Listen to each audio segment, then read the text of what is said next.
अस्सलाम वालेकुम स्टूडेंट्स, मैं हसन नसीर। उम्मीद है आप सब लोग खैरियत से होंगे। स्टूडेंट्स, हम पढ़ रहे हैं चैप्टर नंबर 12 लूप कंस्ट्रक्ट्स के नाम से, जिसमें हमने लूप के बारे में डिस्कस कर चुके हैं। वाइल लूप क्या होता है उसकी डिटेल डिस्कशन कर चुके हैं, और वाइल लूप से रेलिवेंट कुछ प्रोग्राम्स जो हैं वो भी हम सॉल्व करते जा रहे हैं, और डेफ C++ में उनको ना सिर्फ कंपाइल कर रहे हैं बल्कि एग्जीक्यूट भी करवा रहे हैं। तो आज भी हमने कुछ वाइल लूप से रेलिवेंट कुछ प्रोग्राम हमारे पेंडिंग है, क्योंकि बोर्ड के अंदर आपका 8 नंबर का एक प्रोग्राम आएगा, प्रोग्राम की स्टेटमेंट आएगी और आपने उससे रेलिवेंट जो है वो पूरा प्रोग्राम लिखना होगा। तो कुछ प्रोग्राम जो हमारे पेंडिंग रह गए हैं वाइल लूप के, वो आज हम सॉल्व करने की कोशिश करेंगे इंशाल्लाह।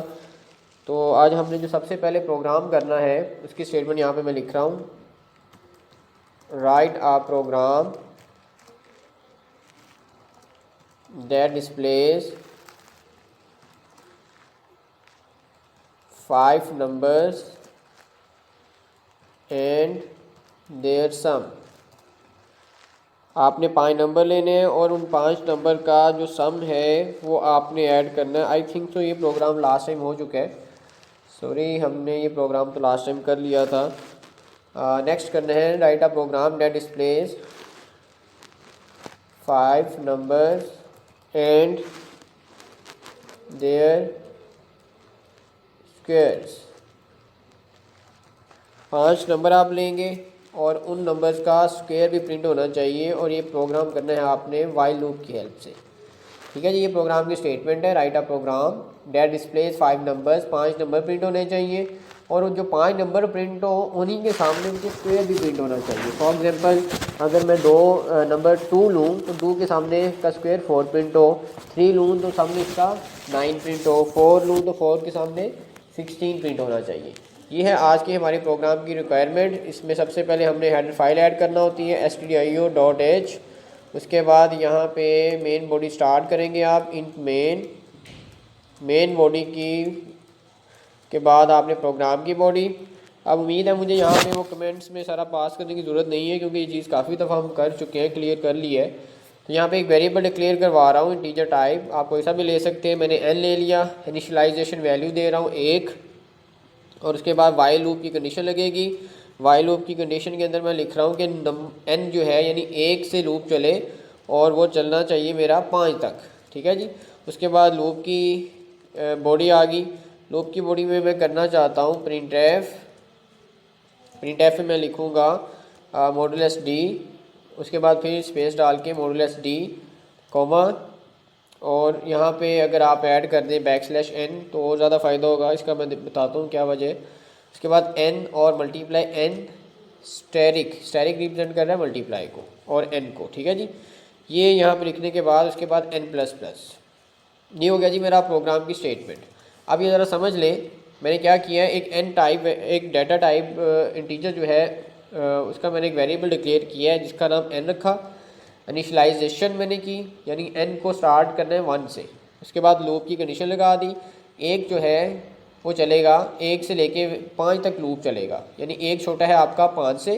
कंडीशन ट्रू हो जाएगी, कंट्रोल जाएगा लूप की बॉडी में। लूप की बॉडी ये वाली है जो मैंने सेलेक्ट की हुई है। इसमें जाके सबसे पहले जो प्रिंट एफ की स्टेटमेंट है इसको सॉल्व करेगा। अब ये जो मॉडुलस डी पहला है ये है पहले वेरिएबल के लिए, और ये जो मॉडुलस डी दूसरा है ये है इन दोनों के लिए, ये जो मल्टीप्लाई हो रहे हैं। और \n क्या करेगा कि जब ये पूरी एक चीज़ प्रिंट हो जाएगी, पूरी लाइन प्रिंट हो जाएगी, तो निचली लाइन पे अगली लाइन को प्रिंट करवाएगा। ये दोबारा बता देता हूँ। मॉडुलस डी पहला इसके लिए, दूसरा modulus D n multiply n के लिए। ठीक है, अब इसको हम F11 करके चेक करेंगे। पहले इसका नाम रख लेता हूँ स्क्वेयर्स।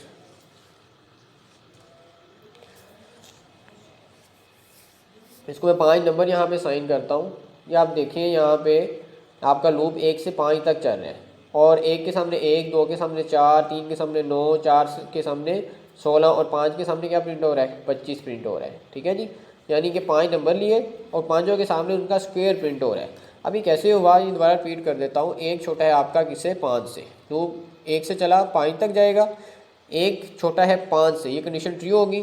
कंट्रोल आया यहाँ पे, उसने प्रिंट कर दिया n की वैल्यू 1 प्रिंट कर दिया। तो 1 के सामने 1 मल्टीप्लाई 1 कितना होता है 1 ही होता है, उसका स्क्वायर 1 ही होता है। ठीक है, तो इसकी वैल्यू को जो प्रिंट किया जा रहा है किसकी वजह से, इसकी मदद से, फॉर्मेट स्पेसिफायर की मदद से, और इसकी मदद से प्रिंट किया जा रहा है इन दोनों की वैल्यू को।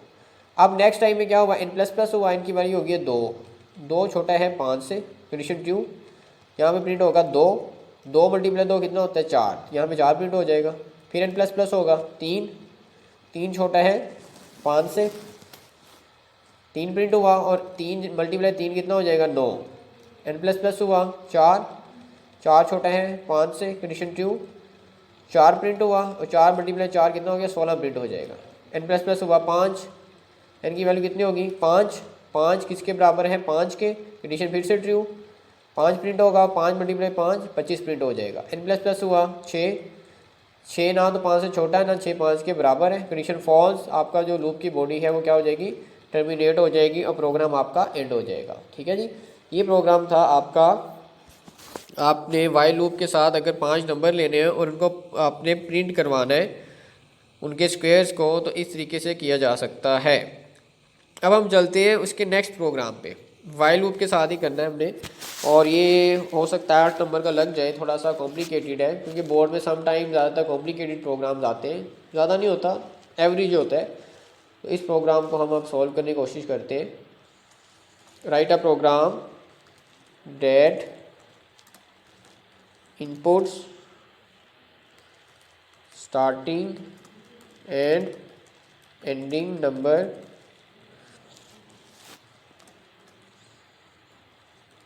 from the user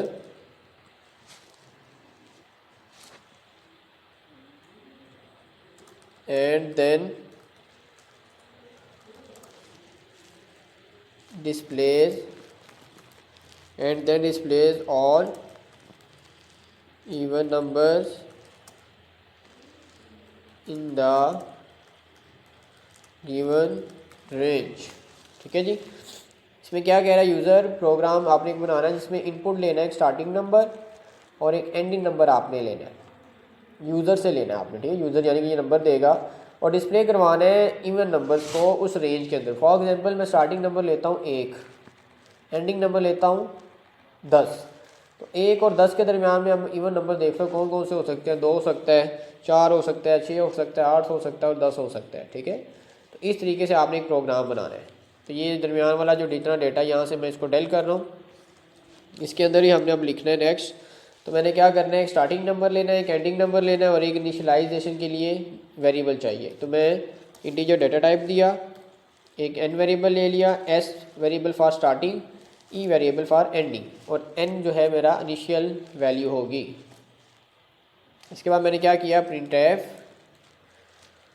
यहाँ पे डबल कोट में लिखूँगा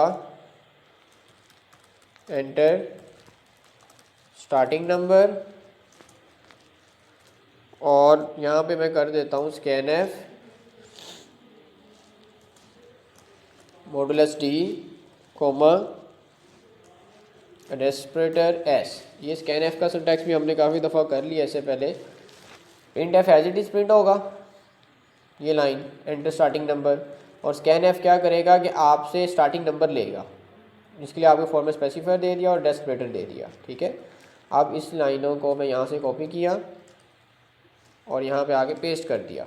अब यहाँ पे स्टार्टिंग जगह पे क्या कर देना, जस्ट आपने एंटर एंडिंग नंबर, और यहाँ पे वेरिएबल कौन सा कर देना, ई कर देना। बाकी का सारा काम वही है, कोई फ़र्क नहीं आएगा। अब मैं क्या कर रहा हूँ कि भाई कि जो मेरा एन वेरिएबल जो मैंने लिया था ये वाला, इसी को मैं यूज़ कर रहा हूँ इनिशियल करने के लिए, वैल्यू को इनिशलाइज करवाने के लिए। एन जो है मैंने वो किसके बराबर कर दिया, एस के, यानी जो भी मेरा स्टार्टिंग नंबर होगा वही इनिशियलाइजेशन होगी, यूँ कह सकते हो आप।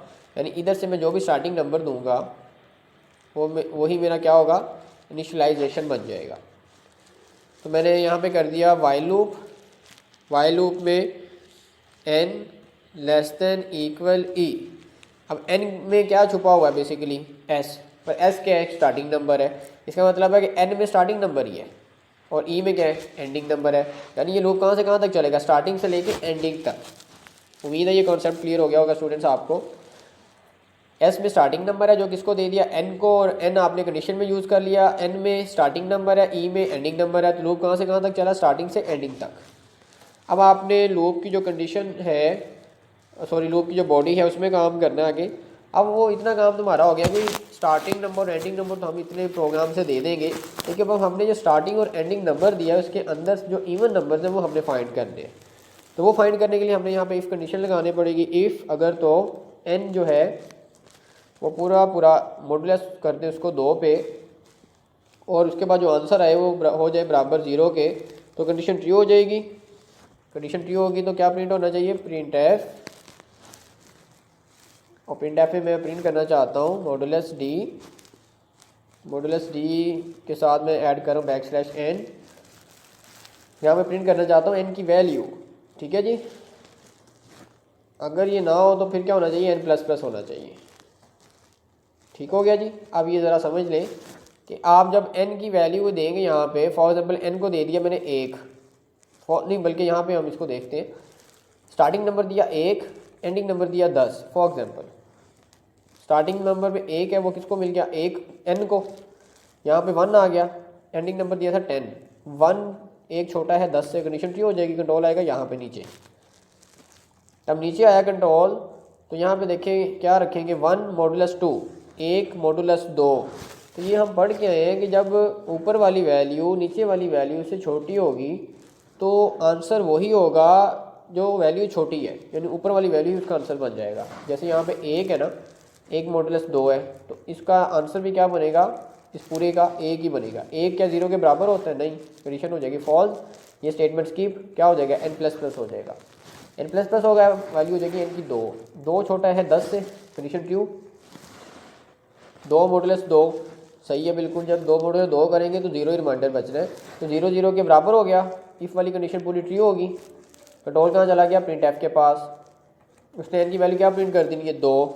\n क्या करेगा, निचली लाइन पे कंट्रोल ले जाएगा, फिर n++ होगा। अब हो जाएगा 3, n की वैल्यू 3 है, 3 10 से छोटा तो ज़रूर है, लेकिन जब यहाँ पे रखेंगे ना 3 को मॉडुलस 2 पे करेंगे तो रिमाइंडर 1 आएगा। और जब 1 आएगा तो 1 0 के बराबर नहीं होता, कंडीशन फॉल्स। जब ये फॉल्स हो जाएगी ये हिस्सा स्किप हो जाएगा, n++ चलेगा, n की वैल्यू हो जाएगी 4। 4 छोटा है 10 से, कंडीशन ट्रू। 4 को रखें मॉडुलस 2 पे, 2 2 4, रिमाइंडर 0 आएगा, 0 0 के बराबर हो जाएगा, इफ़ कंडीशन ट्रू हो जाएगा।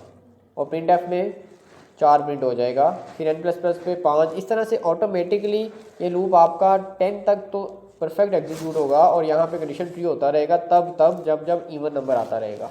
जब ऑड आएगा तब ये कंडीशन फॉल्स होगा, प्रिंट एफ नहीं चलेगा, n++ होता रहेगा। अब यहाँ पे जब अगर n की वैल्यू हो जाती है 11, 11 ना तो 10 से छोटा होता है, ना 11 10 के बराबर होता है, कंडीशन फॉल्स। ये लूप की आपकी जो पूरी बॉडी है जिसको मैं ये हाईलाइट कर रहा हूँ, ये पूरी की पूरी स्किप हो जाएगी और आप लूप से बाहर, यानी कि प्रोग्राम से एग्जिट हो जाएंगे। इसको हम F11 करते हैं प्रोग्राम को। इसमें प्रोग्राम में कहीं ना कहीं एरर दे रहा है, वो एरर कहाँ पे आ रहा है, हाँ यहाँ पे सेमीकोलन नहीं लगाया हमने। F11 करें तो देखें आपके सामने प्रोग्राम की आउटपुट आ गई है, जिसमें वो आपसे स्टार्टिंग नंबर पूछ रहा है। ये ज़रा डिक्ट कर रहा है एंटीवायरस सॉफ्टवेयर कीप रन। अच्छा जी, इसमें अब आप देखें स्टार्टिंग नंबर आपसे पूछ रहा है। स्टार्टिंग नंबर आपने फॉर एग्जांपल दे दिया 1, और एंडिंग नंबर पूछ रहा है, वो फॉर एग्जांपल दे दिया 10। अब आप देखें क्या प्रिंट हो रहे हैं, इवन नंबर प्रिंट हो रहे हैं, 2 4 6 8 10। ठीक है स्टूडेंट्स, इस तरीके से आप इस प्रोग्राम को सॉल्व कर सकते हैं। ये प्रोग्राम मैं रिपीट करवा रहा हूँ, आज के लिए हम 2 प्रोग्राम ही करेंगे, ये थोड़ा सा लेंथी था। प्रोग्राम का कहना है कि भाई आपने इनपुट के तौर पे स्टार्टिंग नंबर लेना है, एंडिंग नंबर लेना है। लेना है किससे है, यूज़र से लेना है, और उसके बाद डिस्प्ले करवा देना है। कौन से नंबर्स, जो नंबर इवन हो, यानी जो पूरे पूरे 2 पे तकसीम हो। स्टार्टिंग नंबर के लिए एस वेरिएबल लिया, एंडिंग के लिए ई लिया, एन लिया इनिशियलाइज करने के लिए। Print F as it is print होगा, स्कैन एफ की मदद से एक नंबर दे सकूँगा स्टार्टिंग वाला, एज इट इज़ प्रिंट होगा। ई की मदद से एंडिंग नंबर दे सकूँगा। जो मेरा स्टार्टिंग नंबर था उसी को मैंने, वो नंबर मैंने एन को दे दिया, तो यहाँ पे कंडीशन चेक होगी, ये एन के अंदर स्टार्टिंग नंबर है, ई के अंदर एंडिंग नंबर है। जब लूप की कंडीशन ट्रू होना है, कंट्रोल ने लूप की बॉडी में आना है। अगर लूप की कंडीशन फॉल्स हो जाती है, कंट्रोल लूप की बॉडी में नहीं आएगा, इतना हिस्सा स्किप। जब कंडीशन ट्रू हुई, कंट्रोल ने यहाँ आना है, और यहाँ पे आके इफ़ की कंडीशन ट्रू होना ही तब है जब इवन नंबर आएगा। जब ऑड आएगा तो इफ़ की कंडीशन ट्रू नहीं होना, और जब ट्रू नहीं होगी तो प्रिंट एफ वाला हिस्सा स्किप, n++ होता रहेगा। इस तरीके से पूरा प्रोग्राम आपका एग्जीक्यूट होता रहेगा। इससे रेलिवेंट कोई क्वेश्चन हो तो स्टूडेंट्स आप कंसर्न कर सकते हैं। ओके स्टूडेंट्स, अपना ख्याल रखिएगा। अल्लाह हाफिज़।